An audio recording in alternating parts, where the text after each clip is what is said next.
Hello students, भूगोल विषय की ऑनलाइन क्लासेस में आपका स्वागत है। कक्षा 11 के भूगोल विषय के पाठ्यक्रम के तहत हमने विभिन्न अध्यायों का अध्ययन किया और इस ऑनलाइन क्लासेस के सफर के दौरान हम तमाम अध्यायों का अध्ययन करते हुए अब हमारे भूगोल विषय के पाठ फर्स्ट के अंतिम अध्यायों पर चल रहे हैं। कुछ अध्याय जो वर्तमान परिस्थितियों को देखते हुए ड्रॉ किए गए हैं, ऑनलाइन क्लासेस के दौरान भी उन्हें ड्रॉ रखा गया है।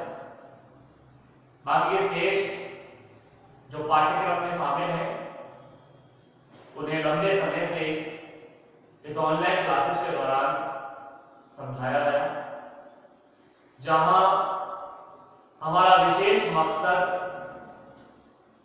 कॉन्सेप्ट को क्लियर करना था। जो मूल बिंदु थे, जो विषय के संबंधित, जो टॉपिक से संबंधित मूल भावनाएं थी, उन मूल भावनाओं को समझाने का प्रयास किया है। इसी क्रम में आज हम हमारे फिजिकल ज्योग्राफी अर्थात भौतिक भूगोल के अंतिम पार्ट की तरफ चल रहे हैं, जिसका नाम है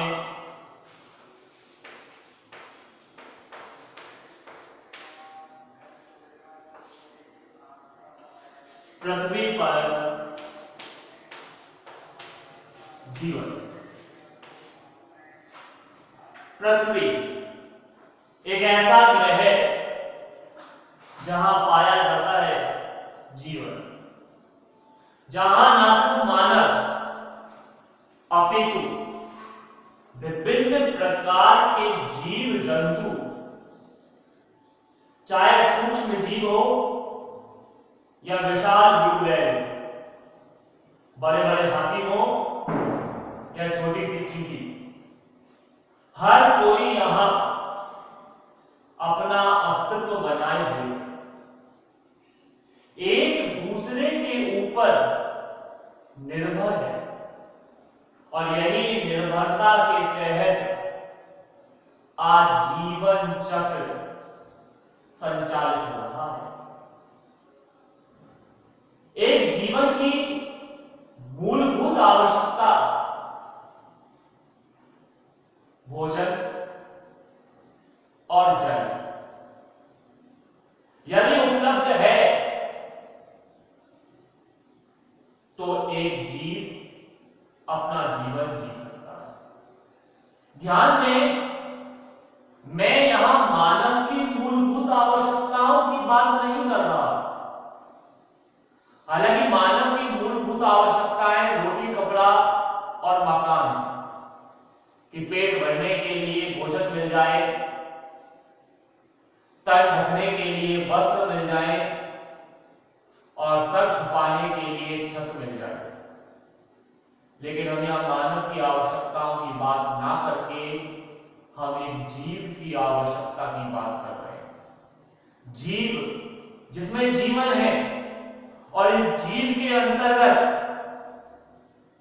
पेड़ पौधों, मानव, पशु पक्षियों से लेकर तमाम तरह के छोटे बड़े कीड़े मकोड़े सब कुछ शामिल किए जाते हैं और इनकी सबसे मूलभूत आवश्यकता है भोजन और जल। जहां यह उपलब्ध है, एक जीव अपने जीवन का संचालन कर सकता है। पृथ्वी एकमात्र ऐसा ग्रह हमारे सौरमंडल का जहां जीवन की उत्पत्ति हुई। हालांकि इस जीवन की उत्पत्ति के क्या कारण रहे, कैसे पृथ्वी का निर्माण हुआ, कैसे ग्रह उपग्रह बने, इनकी चर्चाएं हम पिछली वीडियो में कर चुके हैं। लेकिन यहां हमें देखना होगा कि प्रकृति का हर एक जीव एक दूसरे से सामंजस्य स्थापित करते हुए, संतुलन स्थापित करते हुए एक सिस्टम का निर्माण करता है, एक तंत्र का निर्माण करता है, और इसी तंत्र को जाना जाता है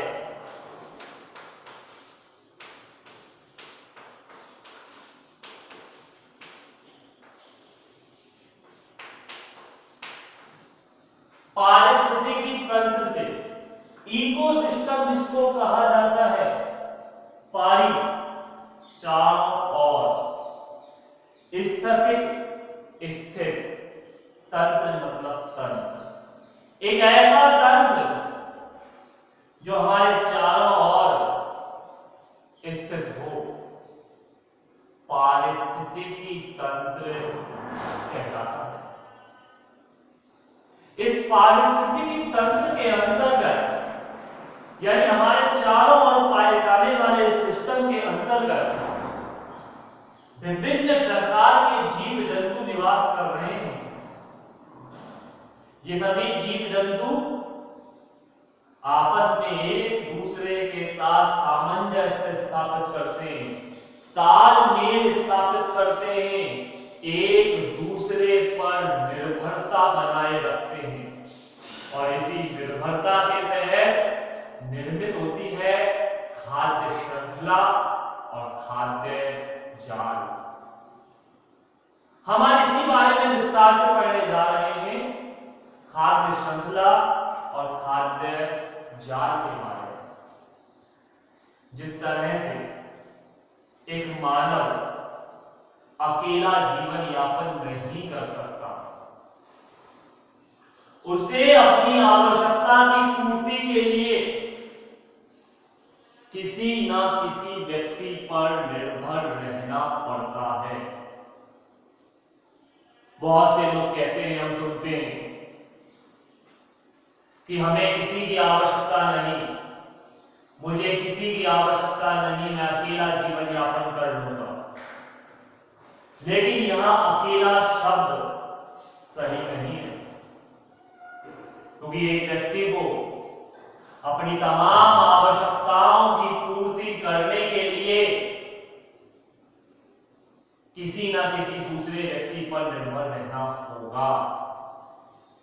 हाँ, वो रह सकता है अकेला, लेकिन फिर मानव की तरह नहीं, सभ्य मानव की तरह नहीं, अपितु बर्बर रूप में, जंगली रूप में, जानवरों की तरह जो पूरी तरह से प्रकृति पर निर्भर होगा।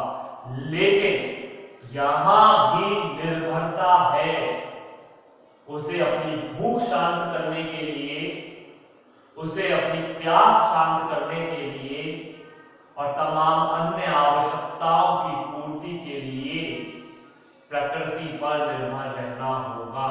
यानी निर्भरता तो अभी भी बनी हुई है। तो प्रत्येक जीव, इस प्रकृति का प्रत्येक जीव कहीं ना कहीं किसी ना किसी रूप में किसी ना किसी दूसरे जीव से जुड़ा हुआ है। इस आपसी निर्भरता को खाद्य श्रृंखला या खाद्य जाल के नाम से जाना जाता है। हालांकि इस खाद्य श्रृंखला और इस खाद्य जाल की परिभाषाओं में काफी ज्यादा अंतर है। ये निर्भरता यदि नहीं होती तो इस प्रकृति पर संचालित जीवन चक्र पूरा नहीं हो पाता।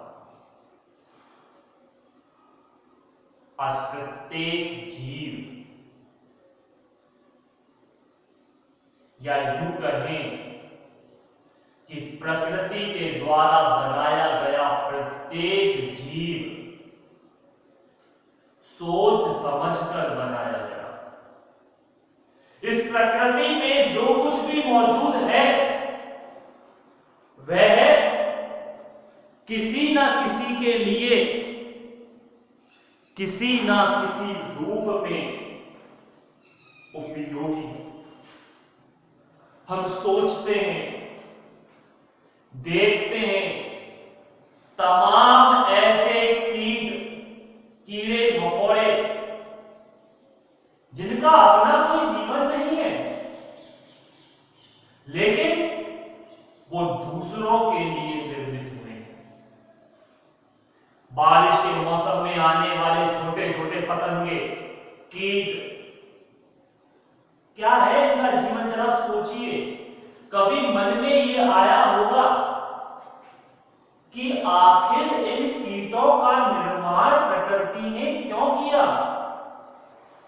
वो 2 पंख के 4 पंख के कीट जो लाइट की रोशनी में प्रकाश की तरफ खींचे चले आते हैं और कुछ समय पश्चात अपने पंखों को छोड़कर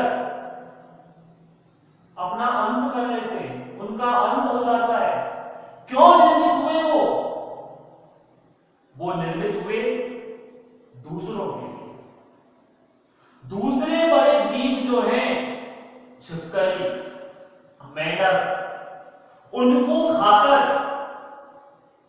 अपना पेट भरते हैं, अपना भोजन बनाते हैं। तो फिर सवाल यह उठता है कि छिपकली और मेंढक क्यों बनाए गए? छिपकली और मेंढक को बनाने का उद्देश्य यह हो सकता है या यह है कि अगर ये नहीं होते तो प्रकृति में कीटों की संख्या बहुत अधिक हो जाती, इन्हें कौन भक्षण करता? अब बात ये भी आती है कि कीट भी नहीं होते, छिपकली और मेंढक भी नहीं होते तो क्या प्रॉब्लम्स होती? प्रॉब्लम्स होती, बड़े जो जीव हैं वो किसका भक्षण करते? जैसे सांप जो छिपकली और मेंढक खाकर अपना जीवन यापन करता है।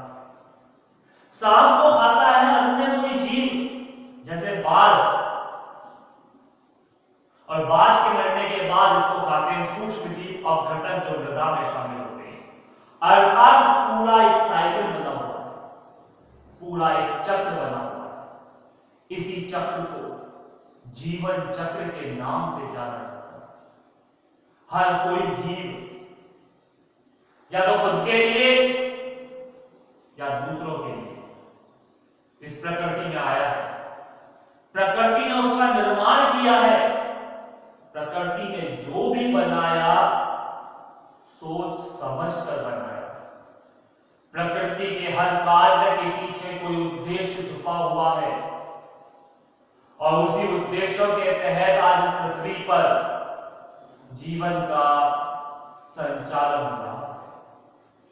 अब अगर भूगोल को हटाकर मैं थोड़ा सा फिलॉसफी बातों पर लेकर जाऊं, दर्शन शास्त्र में लेकर जाऊं आपको, तो यहां प्रकृति शब्द हटकर ईश्वर आ जाता है।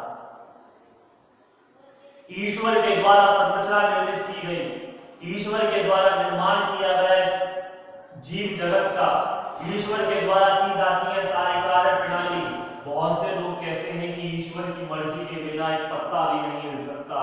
इस जीवन मृत्यु के इस चक्र में ईश्वर का मुख्य योगदान है।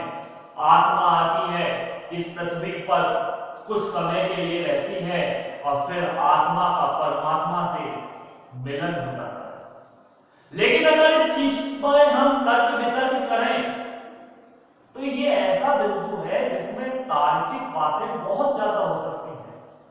हो सकता है आप मेरे विचारों से सहमत ना हो पाओ, क्योंकि आपके सोचने समझने की हो सकता है जो पॉइंट ऑफ व्यू है आपका, सोचने का नजरिया, देखने का नजरिया हो सकता है मुझसे अलग हो या मेरा नजरिया आपसे अलग हो। क्योंकि ये बातें ऐसी हैं जिनमें हम कितनी ही बहस कर लें, जिसका ना तो कोई आरंभ है और ना ही कोई अंत। लेकिन फिर भी ये कहा जाता है कि ईश्वर के द्वारा बनाई गई इस पृथ्वी पर जो भी निर्मित किया वो ईश्वर ने किया, सोच समझ कर किया। लेकिन अगर इसको भूगोल के अनुसार देखें तो यहाँ ईश्वर शब्द की जगह प्रकृति शब्द का इस्तेमाल होता है कि प्रकृति ने, नेचर ने हमारे आसपास जो वातावरण निर्मित है, उसने जो निर्मित किया वो सब कुछ सोचकर, समझकर, विचार कर निर्मित किया। जिस तरह से एक जीव की उत्पत्ति होती है और अंततः जीव का समापन हो जाता है, इस आरंभ और इस अंत के बीच का जो ये सफर है, इस सफर को ही जीवन चक्र के नाम से जाना जाता है। इसमें ना सिर्फ मानव अपितु संपूर्ण जैव जगत, जिसमें सूक्ष्म जीव, वो जीव जिन्हें हम सामान्य आंखों से देख नहीं सकते, उनमें भी जीवन है, से लेकर विशाल हाथी, विशाल ब्लू व्हेल मौजूद है जो अपना जीवन चक्र संचालित कर रहे हैं। तो आज शॉर्टली बात पारिस्थितिकी तंत्र की हम बात कर रहे थे। पारिस्थितिकी तंत्र अर्थात हमारे चारों ओर पाया जाने वाला एक तंत्र, जिसे पारिस्थितिकी तंत्र या अंग्रेजी में इकोसिस्टम नाम दिया जाता है। इस इकोसिस्टम के तहत ही पृथ्वी पर जीवन संचालित। आज हमने सिर्फ एक सामान्य परिचय के रूप में कुछ बातों को जाना। इससे संबंधित पारिस्थितिकी तंत्र से संबंधित खाद्य श्रृंखला और खाद्य जाल का विस्तार से अध्ययन हम आगामी वीडियो में करेंगे, लेकिन आज के लिए इतना ही काफी है।